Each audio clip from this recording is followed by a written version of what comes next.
Glória a Deus nas alturas, paz na terra aos homens, seu favor nos dê. Convido-vos então a abrirem Lucas capítulo 2, estamos no terceiro cântico. O terceiro de 4 cânticos que o Evangelho de Lucas nos apresenta acerca do nascimento, Lucas capítulo 2. E hoje, como sendo o último domingo antes de 24-25, 24 sexta, 25 sábado, nós nos aproximamos ainda mais da história e das famosas histórias que nós conhecemos acerca do nascimento de Jesus. E hoje estaremos lá em Lucas capítulo 2, se assim Deus o permitir. No dia 22 de junho, normalmente dia 22 de junho de todos os anos, a nossa família, eu já partilhei isto com os irmãos, retira esse dia em específico para celebrar. Esse foi o dia em que o Tiago caiu da janela e, graças a Deus, miraculosamente sobreviveu. Nós não tiramos o dia para nos lembrarmos da dor, não tiramos o dia para nos lembrarmos até dos pormenores da situação, mas tiramos esse dia como família para celebrar o grande milagre que Deus fez na nossa vida, na vida do Tiago em específico e depois na nossa família. Celebramos esse dia, agradecemos a Deus, contamos a história com os nossos filhos de como Deus o salvou, de como Deus preservou a nossa família unida, intacta, e todos eles ouvem essa história e damos graças a Deus e vamos tirar um bom tempo com as crianças para lhes trazermos boas memórias nesse dia, 22 de junho. À semelhança daquilo que acontece na nossa família, também nós vemos histórias a serem contadas e recontadas vez após vez para nos relembrar do quão bom Deus é, do quão maravilhoso Deus é, de quão grandes milagres Ele tem feito na nossa vida e da forma como Ele age e deve agir na nossa vida. Por isso, nós hoje estamos perante uma história que é contada e recontada ano após ano, vez após vez. Esta talvez seja das histórias mais conhecidas acerca do Natal. Uma pessoa que não vai à igreja o ano inteiro sabe esta história. Uma pessoa que rejeita Deus sabe esta história. Porque é contada, é recontada, vez após vez, acerca daquilo que Deus tem feito na nossa vida. Se não vejamos Lucas capítulo 2 e vamos ler, e os irmãos vão notar o quão familiar esta história é nesta altura de Natal. Lucas capítulo 2 diz assim: E aconteceu naqueles dias que saiu um decreto da parte de César Augusto para que todo o mundo se alistasse.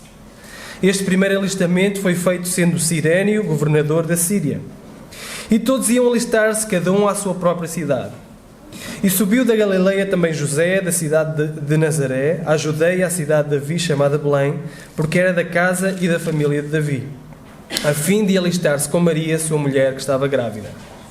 Aconteceu que, estando ele ali, se cumpriram os dias em que ela havia de dar à luz, e deu à luz o seu filho primogênito, envolveu-o em panos, deitou-o numa manjedoura, porque não havia lugar para eles na estalagem. Ora, havia naquela mesma comarca pastores que estavam no campo e guardavam durante as vigílias da noite o seu rebanho. E eis que um anjo do Senhor veio sobre eles, e a glória do Senhor os cercou de resplendor, e tiveram grande temor. E o anjo lhes disse: Não temais, porque eis aqui vos trago novas de grande alegria, que será para todo o povo. Pois na cidade de Davi vos nasceu hoje o Salvador, que é Cristo o Senhor. E isto vos será por sinal: achareis um menino envolto em panos e deitado numa manjedoura. E no mesmo instante apareceu com um anjo uma multidão dos exércitos celestiais, louvando a Deus e dizendo: Glória a Deus nas alturas, paz na terra, boa vontade para com os homens.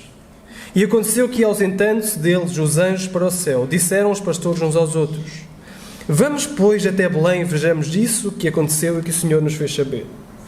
E foram apressadamente e acharam Maria e José e o menino deitado na manjedoura. E vendo, divulgaram a palavra acerca do menino lhes fora dita. E todos os que ouviram se maravilharam do que os pastores diziam, mas Maria guardava todas estas coisas, conferindo-as em seu coração. E voltaram os pastores glorificando e louvando a Deus por tudo o que tinham ouvido e visto, como lhes havia sido dito. Até aqui a palavra do Senhor. Nós temos vindo a falar sobre cânticos de Natal. Começamos pelo Cântico de Maria, Magnificat, o Cântico de Zacarias, Benedictus, e hoje nos focaremos no Cântico dos Anjos, mas não só no Cântico dos Anjos, em todo o ambiente e a história que está à volta e a forma como o Senhor quer usar este cântico e usa a história toda para nos levar a um certo e determinado sítio. Não só isso, como termina com um cântico também, que é o cântico dos pastores, que nós não sabemos o que eles dizem, mas sabemos que eles saem a cantar. E nós então nos focaremos a isso. Subiu da Galileia também José, da cidade de Nazaré, à Judeia, à cidade de Davi, chamada Belém, porque era da casa e da família de Davi. José era da linhagem de Davi. Davi o grande rei, Davi o rei esperado, aqueles que toda a gente gostaria que voltasse novamente, ou pelo menos que viesse alguém igual a ele. O grande e magnífico rei Davi, José fazia parte dessa linhagem. E é importante ver como as profecias apontavam já que Jesus iria nascer em Belém. Então Deus usa as circunstâncias deste mundo, os poderosos deste mundo, para fazer com que o Salvador nascesse em Belém. 3 dias de viagem que foram necessários para que José e Maria descessem até Belém. E eles viajam até Belém e, como é natural, e lemos no versículo 7, não havia lugar para eles na estalagem. Uma viagem, como disse naturalmente, de Nazaré a Belém, demoraria 3 dias. Uma viagem com uma mãe com a bexiga pequena, quanto tempo demoraria? Mais um dia ou 2, não é? Alguém que está grávido, ou uma mulher que está grávida, normalmente demora mais tempo, tem que fazer mais paragens. Portanto, é natural, ou seria natural, que José e Maria fossem dos últimos a chegar a Belém. E quando chegam a Belém, não existe lugar. Os hotéis estavam todos ocupados, estavam as estalagens todas ocupadas, não havia lugar para eles.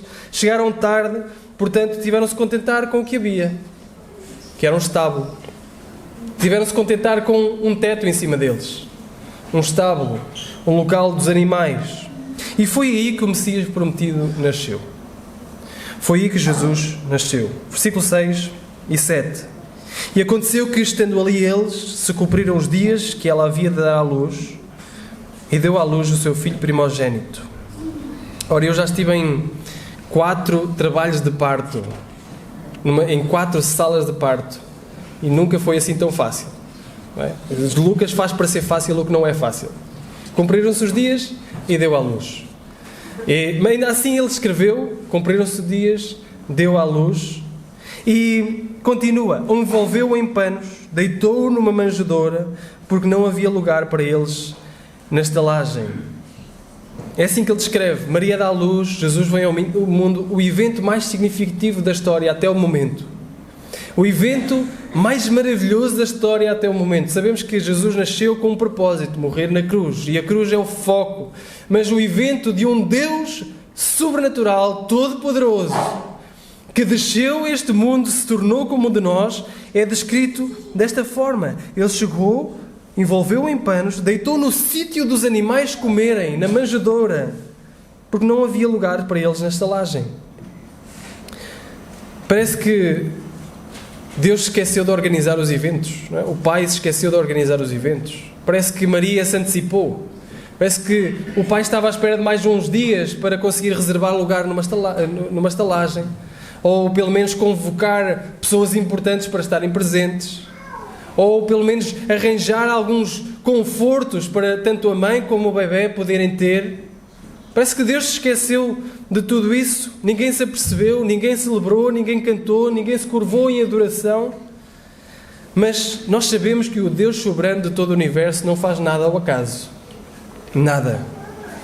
Portanto, se isto está assim desta forma, quer dizer que o Senhor tinha algo a nos dizer, algo a nos ensinar, algo a nos fazer percorrer nesta história, na história que nós acabamos de ver e na forma como Jesus nasce. Existe algo, um vislumbre acerca de quem Deus é, um vislumbre acerca de quem Jesus é, de quem nós somos e do que nós precisamos na realidade no Salvador. Então no versículo 8 nós somos introduzidos a novas personagens. Versículo 8 diz assim: Ora, havia naquela mesma comarca pastores que estavam no campo, guardavam durante as vigílias da noite o seu rebanho. Lembrem-se, as estalagens estão repletas. Belém está a efervescer. É só gente. Está tudo ocupado. Belém está cheia de gente. E onde é que estão os pastores? Estão lá fora. As primeiras pessoas que ouvem acerca de Jesus não são reis, não são os líderes religiosos, não são as pessoas de grande poder, de grandes posses. São pastores que estão fora da cidade de Jerusalém, de Belém. São pastores que estão nos campos. São pastores que estão a cuidar das ovelhas, que estão a proteger das ovelhas. Pastores que normalmente estariam fora. E isto é significativo quando diz: havia pastores que estavam no campo, guardavam durante as vigílias da noite o seu rebanho. Era trabalho dos pastores manter estas ovelhas, buscar as ovelhas, proteger as ovelhas. Se for preciso, liderá-las a pastos mais verdes. Era trabalho dos pastores fazer isso. Portanto, os pastores passavam tempo com as ovelhas.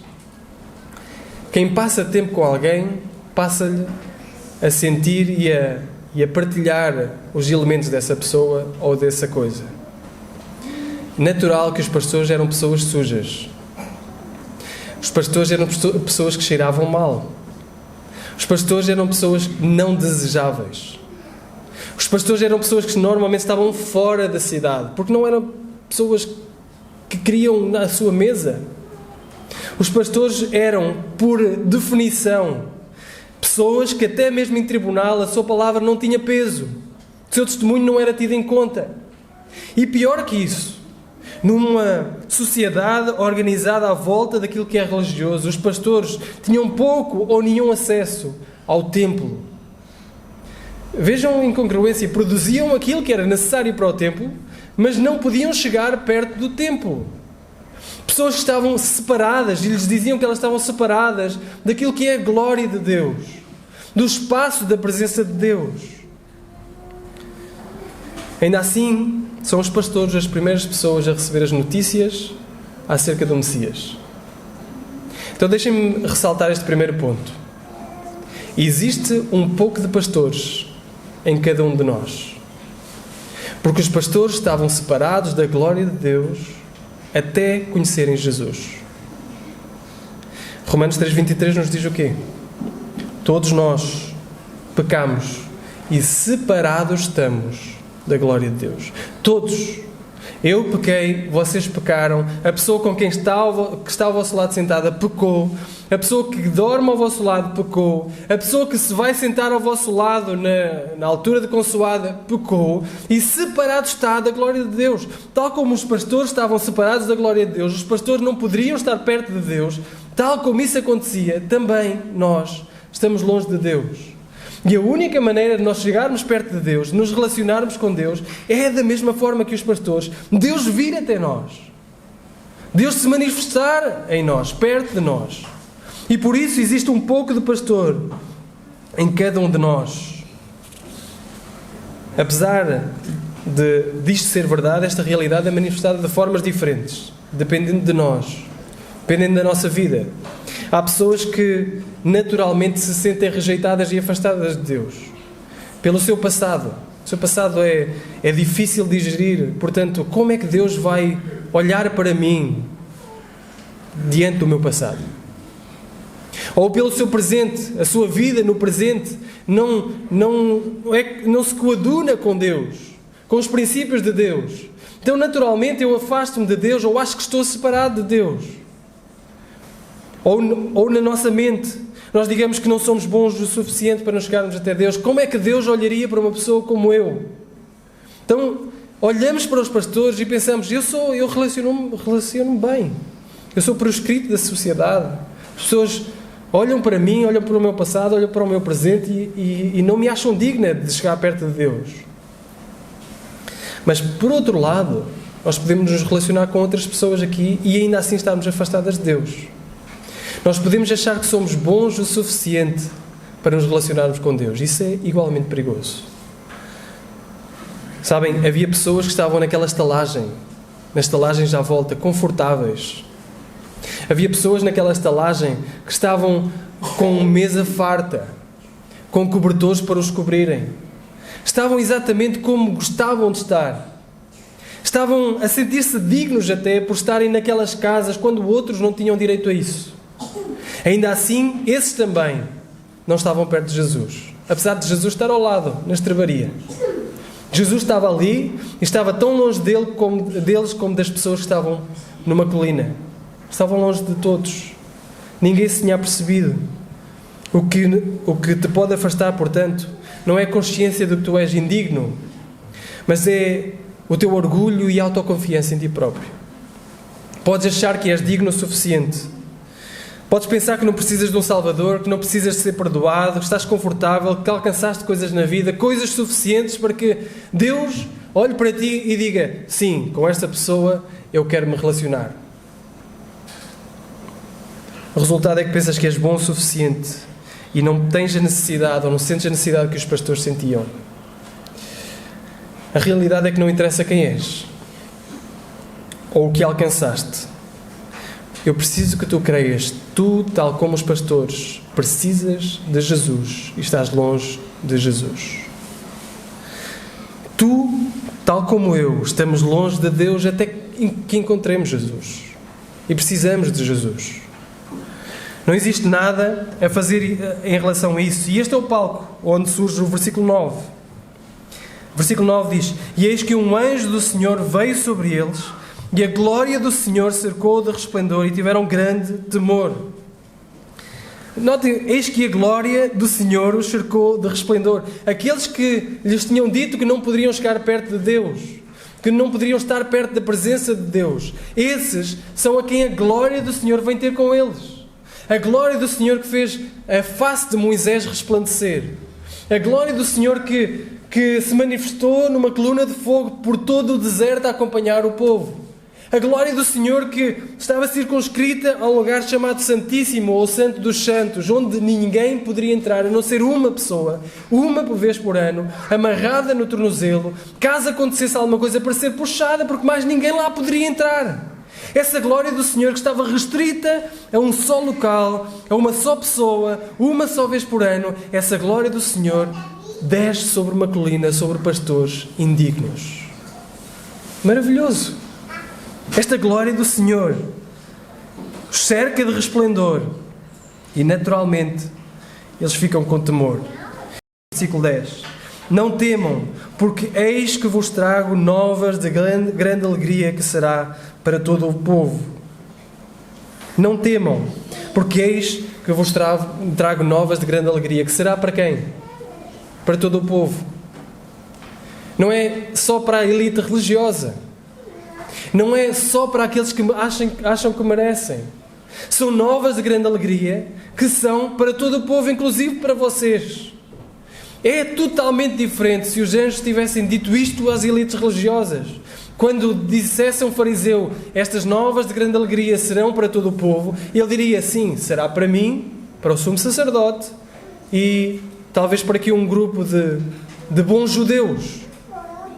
Mas dizer ao mais indigno do povo que as novas de grande alegria são para todo o povo, ele percebe que é para ele também. Que é para ele e para todos os que estão acima dele, em termos hierárquicos na sociedade. Eis que vos trago novas de alegria para todo o povo. Ninguém é desqualificado, ninguém é cortado, ninguém é excluído. Esta mensagem é de alegria para todos. Versículo 11. Pois na cidade de Davi vos nasceu hoje o Salvador, que é Cristo o Senhor. Na cidade de Davi. E notem, a cidade de Davi, neste caso que ele está a falar, é Belém. Correto? A cidade naturalmente associada a Davi seria qual? Jerusalém. E Jerusalém é a cidade do rei Davi. Belém é a cidade do pastor Davi. Do pastor Davi. Vos nasceu o Salvador. Mais uma vez ele continua. Vos nasceu o Salvador. Não é para as elites, não é para os impressionantes, não é para os estáveis.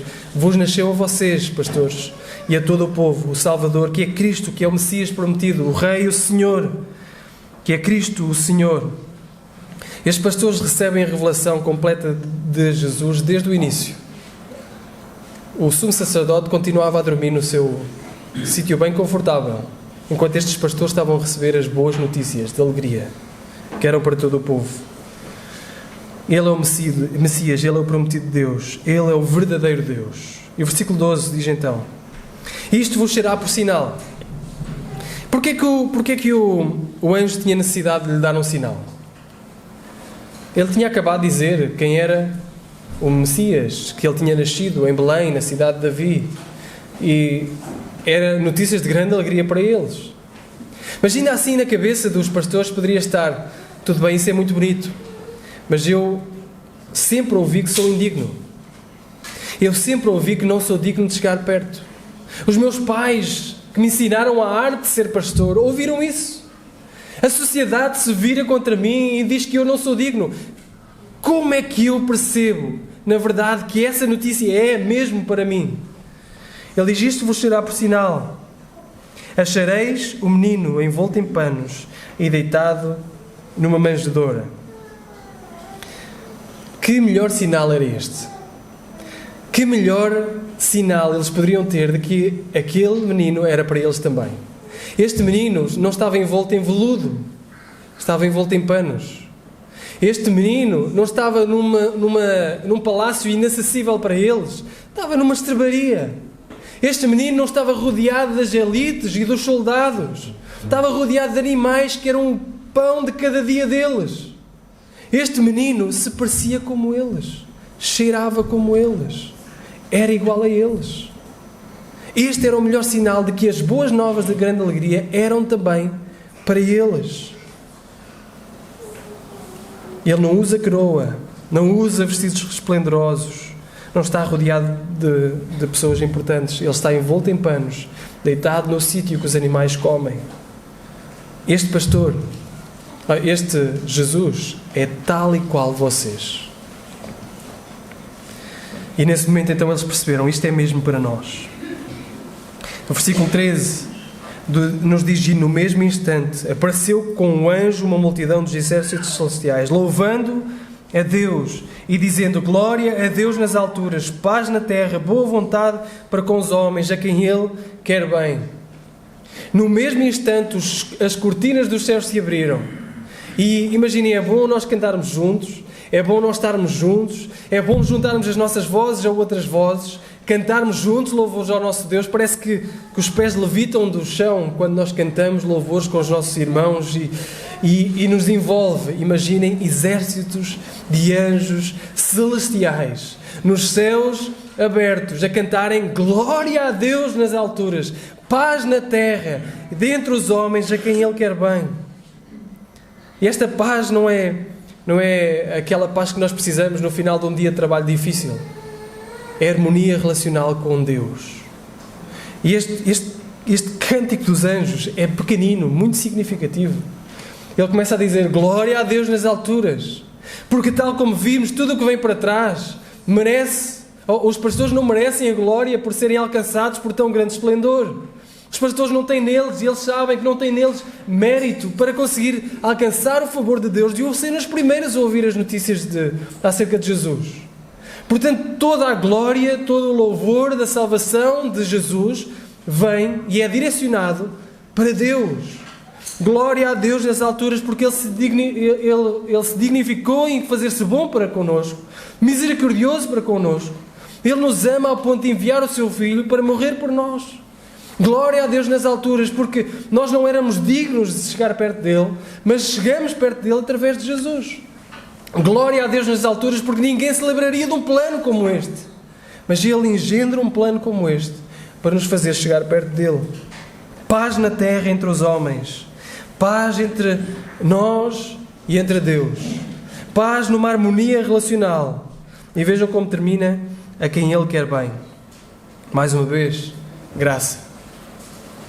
Não depende do que nós queremos, depende do que Ele quer, depende do seu favor. Não fomos nós que o buscámos, foi Ele que nos buscou a nós. Não é baseado na nossa performance, não é baseado na nossa conformidade religiosa, não é baseado no nosso intelecto, nos nossos estatutos, nas nossas finanças, não é baseado em nada disso. É baseado na graça e pura graça de Deus. Nós não podemos chegar perto de Deus e dizer assim: eu consegui alcançar alguma coisa. Eu consegui escalar a escada da vida e chegar até Ti, porque eu tenho mérito. é pura graça. Pura graça. É porque Ele nos quer bem. Porque se fôssemos por nós, nós não conseguiríamos. Se é baseado no favor da graça de Deus, isso quer dizer que eu e tu, tal como os pastores, temos hipótese. Porque se fosse por méritos, não conseguíamos. Então, se existe um pouco de pastor em cada um de nós, tal como os pastores, somos bem-vindos a nos chegarmos a Deus através de Jesus, pela graça de Deus. Esta é a história que nós vemos aqui. Qualquer um, até nós, até os pastores, precisamos de Jesus. Porque se não fosse por Jesus, nós não conseguiríamos chegar lá. Nós precisamos dessas boas novas da graça.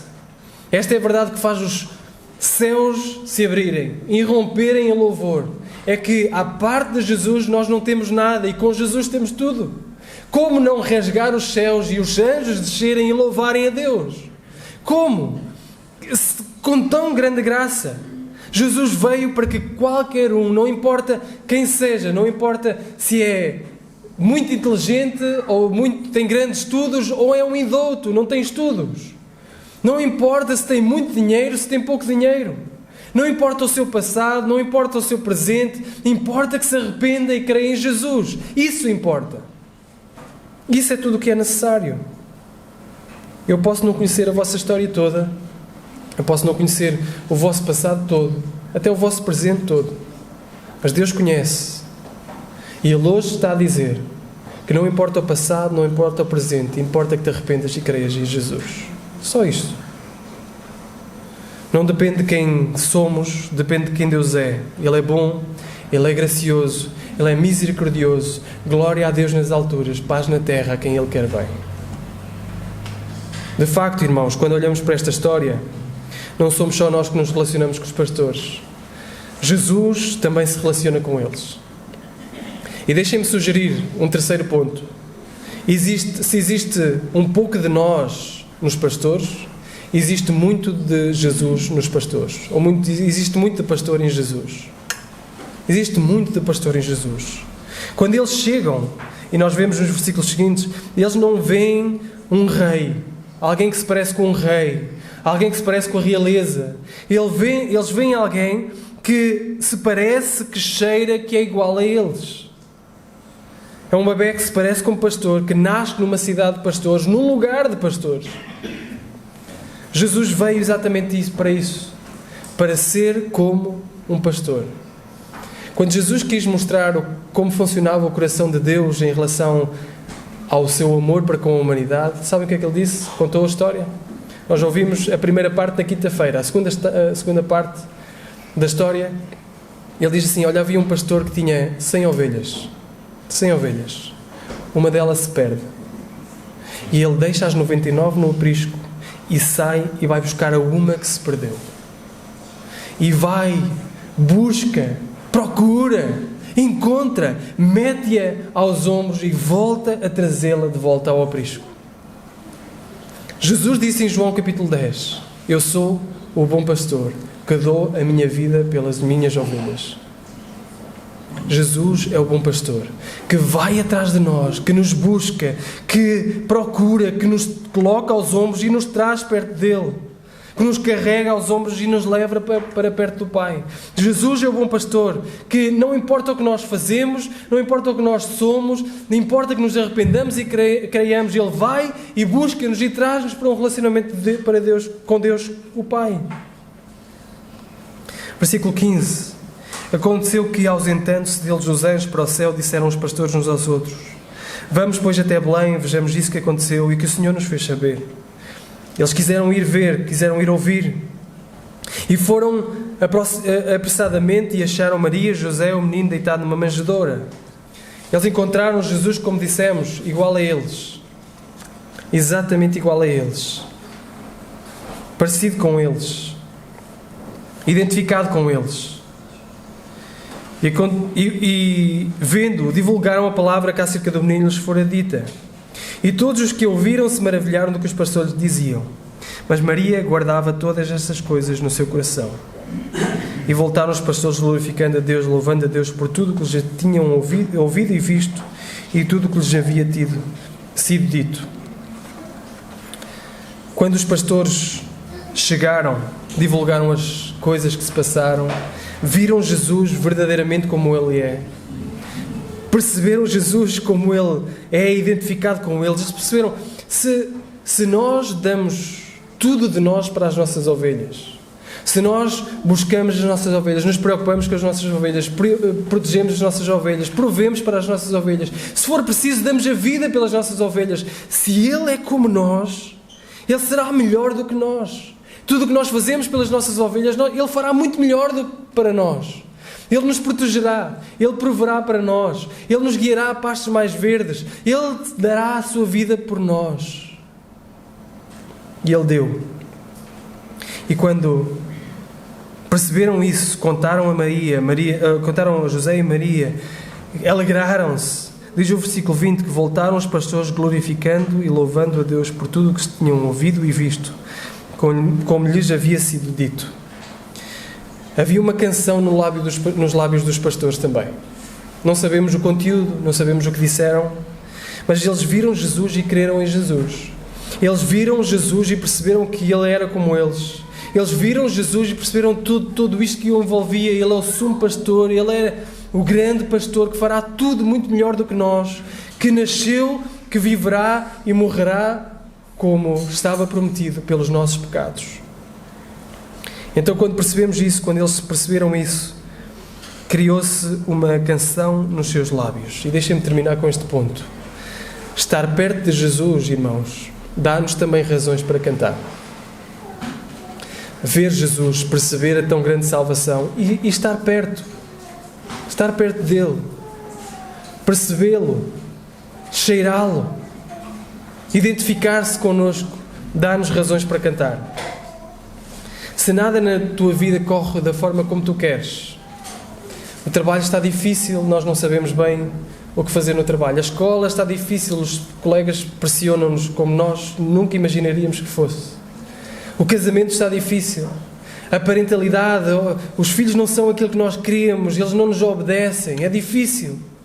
Se as finanças estão difíceis, se até mesmo a nossa saúde está a decair e nós sentimos o nosso corpo a sofrer, tudo isso pode ser verdade. Se nada na nossa vida corre da forma como nós desejávamos e nós estivermos perto de Jesus, uma semente de alegria nasce no nosso coração e nós temos razões para cantar. Não importa o que se passa na nossa vida, se Jesus estiver perto de nós, temos razões para cantar. Uma faísca não pode ser apagada quando Jesus está perto de nós.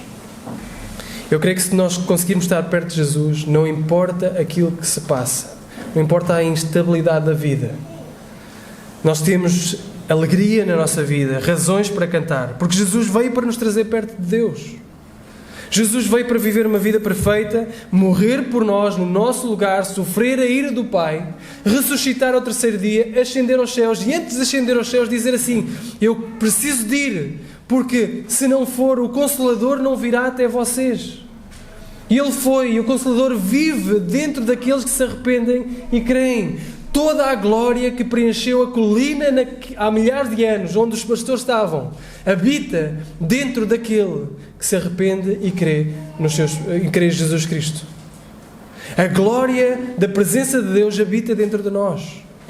E ter a glória da presença de Deus dentro de nós ajuda-nos a enfrentar problemas, vidas difíceis. Eles não voltaram por uma vida diferente.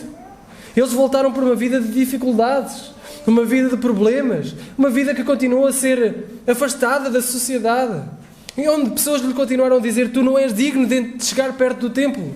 Mas eles sabiam que eles eram dignos por causa de Jesus. Eles sabiam que Jesus estava perto. Jesus veio-nos para trazer para perto do Pai, antes, agora e para todo o sempre. Ele prometeu que um dia voltaria, e Ele voltará. Ele prometeu que um dia voltaria para nos levar perto do Pai, onde estaremos na presença dEle, não por um breve momento e voltaremos à dificuldade da vida, mas para todo o sempre. Portanto, nós temos algo a fazer. Todos nós temos algo a fazer. Nós olhamos para a história dos pastores e vemos que eles receberam uma notícia maravilhosa.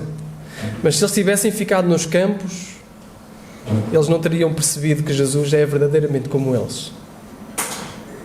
Eles ouviram a notícia maravilhosa e tiveram que percorrer um caminho até ao estábulo, até Belém, procurar o choro de um bebê, encontrá-lo lá na estrebaria, deitado numa manjedoura e ver, ele realmente é como nós.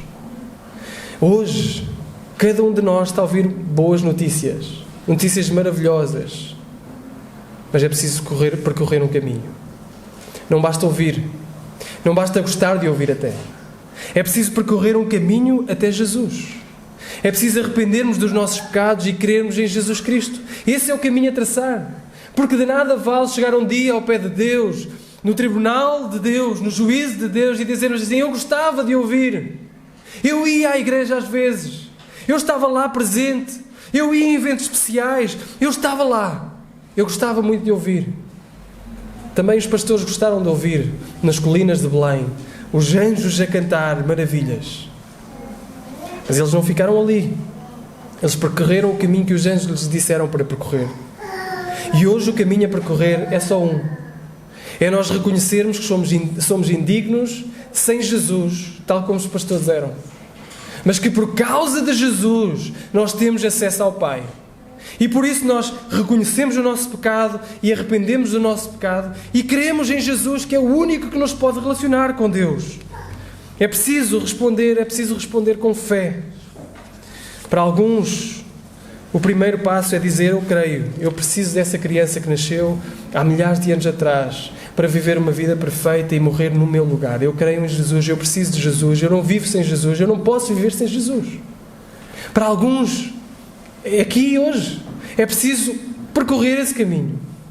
Largar o orgulho, largar o mérito e dizer, Jesus é o meu mérito, Jesus é o meu orgulho, Jesus é quem eu vivo, Jesus é quem eu quero viver. É preciso entregar a nossa vida a Ele. É preciso dizer, eu sou dele e Ele é meu. É preciso isso. Para outros que já tomaram essa decisão, também há um caminho a percorrer. Porque nós sabemos que a vida às vezes leva-nos para longe de Jesus. A tribulação do dia-a-dia nos leva para longe de Jesus. A azáfama do dia-a-dia nos leva para longe de Jesus. E nós percebemos que nós teremos razões para cantar. Uma canção estará nos nossos lábios quanto mais perto estivermos de Jesus. Portanto, precisamos de fazer por estar perto de Jesus. Ter comunhão com Ele, ler a Sua Palavra, orar, estar perto dos irmãos, cantar louvor juntos ao nosso Deus. Precisamos estar perto de Jesus, fazer por estar perto de Jesus. E quando estivermos perto de Jesus, nós temos razões para cantar. Irmãos, existe um pouco de pastores em nós, mas existe mais de pastor em Jesus. Ele não é apenas rei, Ele é o rei pastor. Aquele que é o grande e magnífico, soberano, sustentador de todas as coisas, e ainda assim se faz como um de nós, indigno como um de nós. E é esse milagre que nós celebramos agora, nesta época. E é isso que nos convida a refletir o quanto precisamos dele. Irmãos, façamos uma análise da nossa vida, examinemos a nossa vida, examinemos o que nos tem afastado de Jesus. Às vezes são coisas simples, palpáveis, que nós conseguimos perceber bem, que nos têm afastado de Jesus. Às vezes são compromissos que nos têm afastado de Jesus, que nós precisamos de os cortar.